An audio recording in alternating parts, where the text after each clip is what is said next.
The truth didn't come in a whisper. It came in a thunderclap of public humiliation, broadcast live to 500,000 strangers. I was standing backstage at the glittering Philanthropist of the Year gala, my hands still shaking from the polite applause I'd given my own sister, Elara, as she accepted the award for her charitable foundation. The monitor showed her, elegant in icy blue silk, a tear glistening with perfect timing as she spoke of our late mother's kindness. I was there as the family she'd supported through everything. The quiet, struggling sister. Then the host, a smarmy TV personality, grinned. And what a journey from tragedy, Elara. Rumors persist about the source of your initial funding. Some even say it was family money. Elara laughed, a sound like crystal breaking. Oh, that old myth. The truth is, after our mother passed, there was a modest life insurance policy. My sister, Lena, was in a very fragile state, grief, poor choices. She actually begged me to take control of the funds, to manage them. She said she couldn't be trusted. The audience emitted a sympathetic murmur. My blood turned to ice. I had begged for nothing. I had been told the estate was insolvent, just debts. The host pressed. And the amount? Elara waved a dismissive hand. Enough to seed a dream. 2.4 million. The number hit me like a physical blow. 2.4 million. The exact sum our mother had always said was for us, for our futures. It wasn't gone, she stole it. She built her empire on my grave. The camera cut to me. My face a stark mask of shattered comprehension, broadcast to the world not as a victim, but as the unstable, irresponsible footnote in Elara's glorious story. And that was the moment I knew, the real revenge begins now.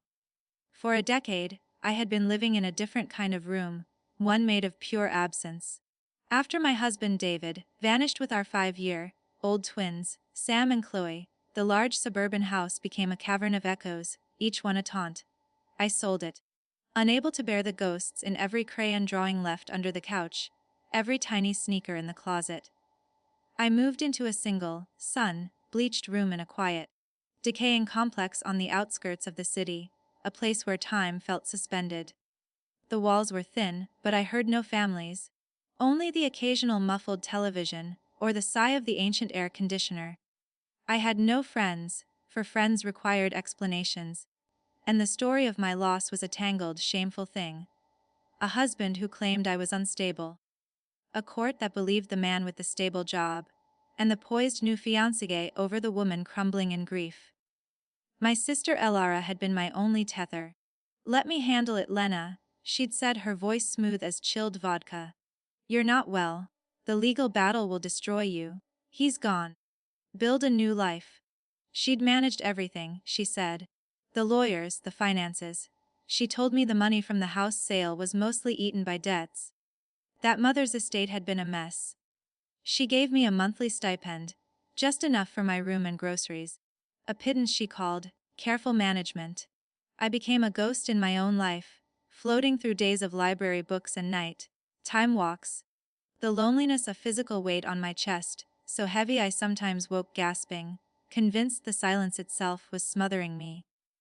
My only solace was the secret, ritualistic study of my children, now teenagers I did not know. Through a desperate, fragile thread of online searching I dared not pull too hard, I had found them. David and his wife, a sleek interior designer, lived in a restored brownstone in Brooklyn. Sam played lacrosse. Chloe was in a prestigious ballet academy. Their lives were curated squares on a private Instagram account, I accessed through a forgotten, shared password David had never changed. I watched them grow up in pixels and captions, my heart a raw open wound. Elara knew I did this. She called it my sick obsession, told me I needed to move on. She was my keeper, my warden, my only visitor in that small room. Arriving every other Sunday with designer takeout, and an air of perfumed pity. The gala was supposed to be my first step back into the world, a gesture of her support. Instead, it was the detonation. The days after the gala were a fever dream. The humiliation was septic, but beneath it grew a cold, clear fury I did not recognize. It was a new organ, hard and purposeful. Elara had not just stolen my inheritance. She had used my devastated state, after losing my children, to do it. She had crafted a narrative where my grief was incompetence, my heartbreak a liability, the modest life insurance policy. $2.4 million. That money could have funded a legal war to get my children back. It could have bought detectives, influence, stability in the eyes of the court. She didn't just take money, she took my last, best chance at being a mother. I stopped leaving my room, I let the stipend payments lapse without begging. I ignored her calls. I let the silence stretch, imagining her in her glass, walled penthouse overlooking Central Park, puzzling over my absence. When she finally came, it was a week later, a Tuesday afternoon.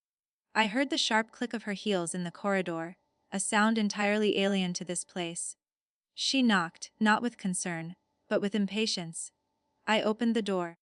She stood there, a vision in a cream wool coat, her blonde hair impeccable, her eyes scanning my dim room with barely concealed distaste.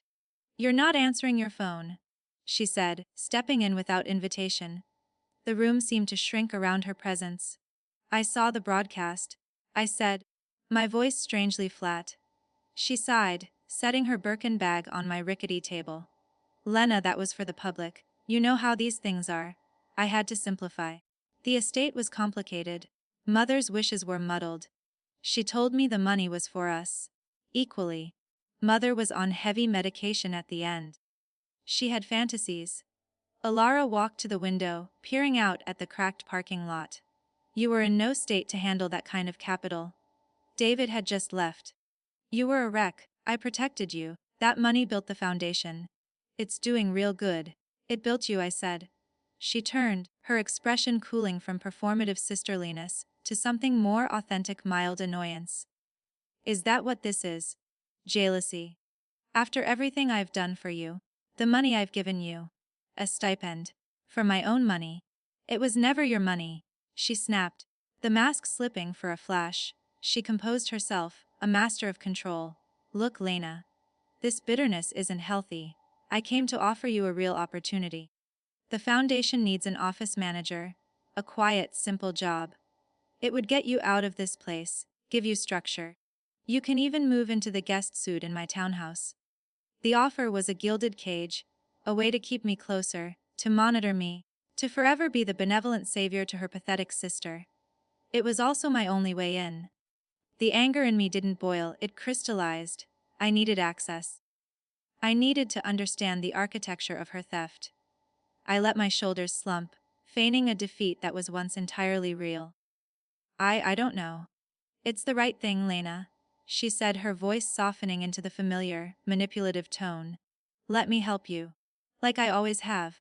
I looked at the floor, nodding slowly. Okay, I'll take the job." The Vera Foundation offices occupied the top 3 floors of a sleek midtown tower, a world of muted grays, white orchids, and silent, efficient staff who looked at me with polite curiosity. I was Alara's sister, the one from the gala, the charity case now filing invoices and coordinating catering for donor meetings. I was invisible, which was my greatest weapon. I arrived early, left late, and my meek demeanor was a cloak. I learned the rhythms, the hierarchies. I made friends with the aging, disillusioned IT specialist, Gary, who hated the new cloud systems and kept local backups, just in case.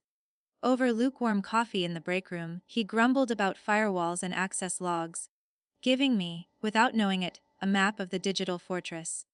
Elara's inner sanctum was a corner office. But her true nerve center was the private conference room attached to it, where she held her most sensitive meetings. It was swept for bugs monthly. She was paranoid about that. But her paranoia was corporate, espionage grade. It didn't account for the personal, the mundane. It didn't account for a grieving sister.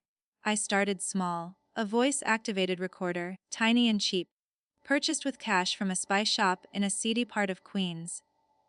I planted it not in the conference room, but in the lush, soil-filled base of a large fiddle, leaf fig plant in her personal office bathroom, a place no sweeper would think to check, a place where she sometimes took private calls when her office was occupied. For weeks, it captured nothing of consequence: calls with her decorator, tense words with her third husband, instructions to her personal trainer. I dutifully managed office supplies and smiled blankly. The break came on a rainy November evening. A major donor was threatening to pull funding over a scandal involving a foundation-backed community center. Alara was livid. She stormed into her office with Marcus, her ruthlessly efficient COO, and, I suspected, her lover. They thought the floor was empty. I was in the supply closet, just outside her office door, frozen, a box of printer paper in my arms. Their voices sharp and clear, carried through the not quite sealed door. "We need to contain this, Marcus," Alara hissed. "If he digs, he'll find the original capital allocations. The life insurance paperwork is forged, but it's good. The probate lawyer is on retainer to be confused if anyone asks. The sister is the loose end."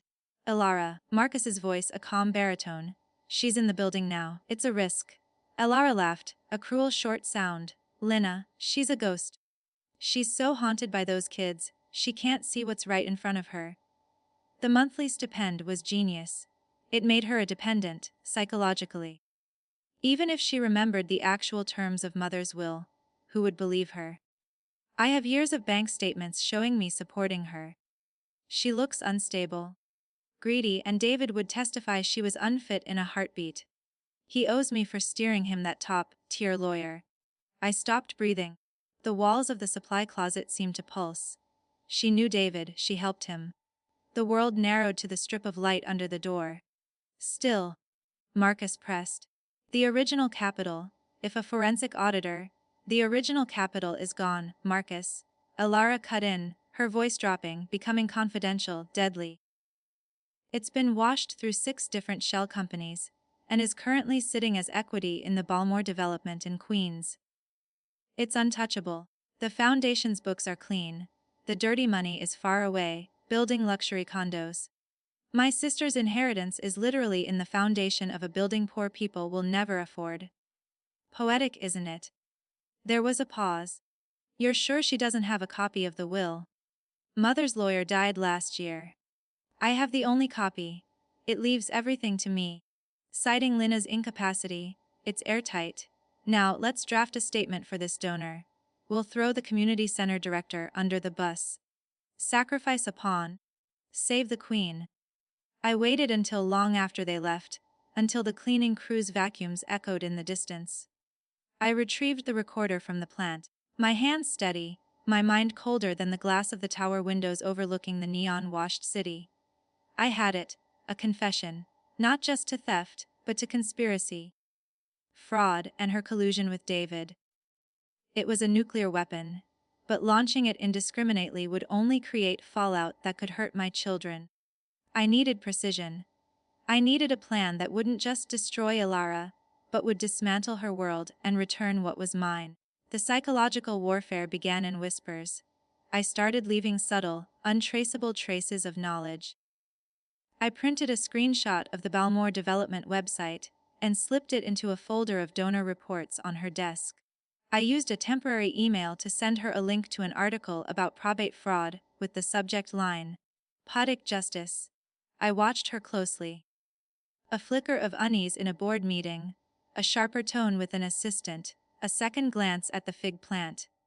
She began to feel a presence in her pristine world, a ghost that was learning to rattle its chains. Meanwhile, I used my access and Gary's careless backups to find the digital footprint. I couldn't get the forged will, but I found the probate lawyer's contact, the shell company names, the financial trails that were, to anyone without context, merely complex charity finance. I compiled everything into a digital dossier, but held the audio file separate, the crown jewel. My goal was not to go public. Public scandal was a blunt instrument. I wanted a private, total surrender. I wanted the money returned, with punitive interest. I wanted a legally binding confession sent to my children, explaining her role in their alienation from me. I wanted her to call David and rescind her support, to tell him the truth of his victory. I wanted her to feel the walls of her life close in, to experience the helpless, smothering silence I had lived in for a decade. I arranged a meeting, not in her office, but on neutral ground, the observation deck of the Empire State Building on a cold, clear weeknight, nearly empty. The city sprawled below us, a circuit board of power and light. She annoyed wrapped in furs. This is dramatic, Lena. What is it? I handed her a simple, unmarked USB drive. Listen, I said. She plugged it into her phone, used her earpiece. As she listened to her own voice discussing forgeries and shell companies and her collusion with David, her face, illuminated by the city's glow, did not collapse. It hardened like cooling magma. She removed the earpiece. This is illegal surveillance, she said, her voice dangerously quiet. It's inadmissible. I'm not taking it to court, Elora.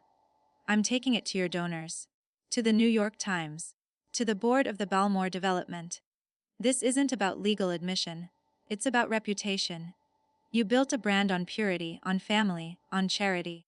This recording paints you as a sociopathic thief who stole from her grieving sister and helped a man steal his children. The internet will eviscerate you. Your foundation will be a punchline. Your third husband will leave you. You'll be a social leper.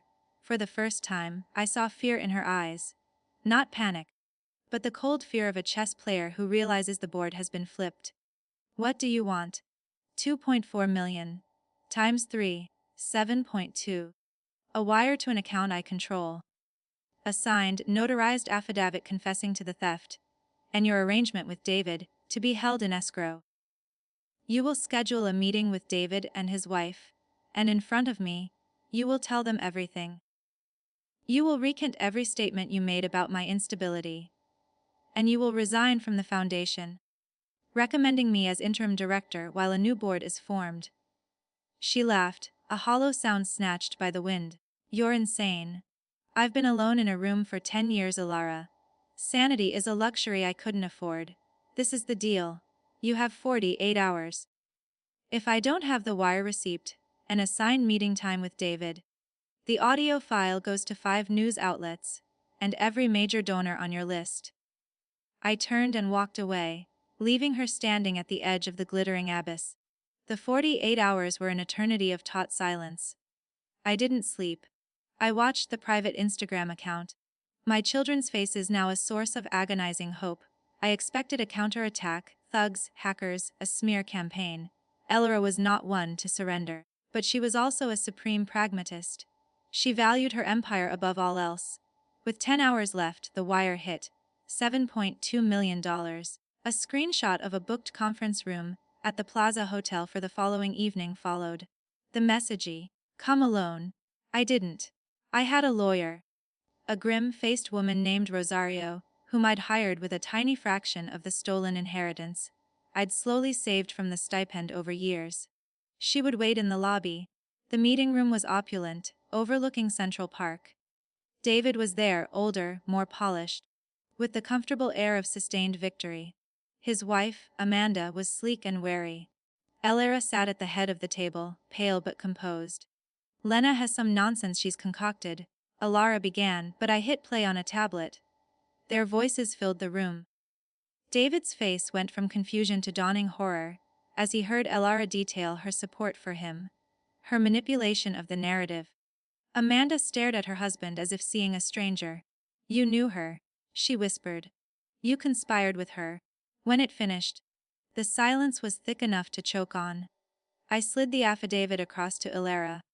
She signed it with a furious scratch of the pen, notarized by a professional my lawyer had brought. It's all lies, David stammered, but the foundation of his life was cracking. She's manipulating you, just like she manipulated the courts. I looked only at Elara. Now, tell them, and she did. In flat, precise sentences, she admitted to stealing the inheritance, to forging documents, to providing David with legal strategy and character witnesses to ensure he got full custody. She painted herself as the mastermind and David as a willing, grateful pawn. The vengeance was not in her words, but in the shattering of David's carefully constructed righteousness, in the disgust on Amanda's face, in the utter collapse of the story he'd told himself and his children for a decade. I stood up. The affidavit will be held.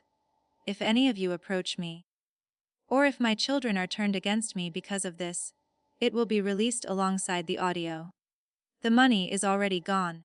The Foundation's board meets tomorrow to accept your resignation due to health reasons, Elara. Goodbye. I walked out, leaving the ruins of their alliance behind me. The revenge was not a single explosion, but a silent, surgical implosion. Elara retired to a private estate in Connecticut. Her social influence evaporated overnight. The Foundation, under my interim stewardship and a new, ethical board, began the long process of audit and reform. David and Amanda's marriage, according to the fragile threads I still monitored, did not survive the revelation. But the true payoff was slower, quieter. I did not storm into my children's lives.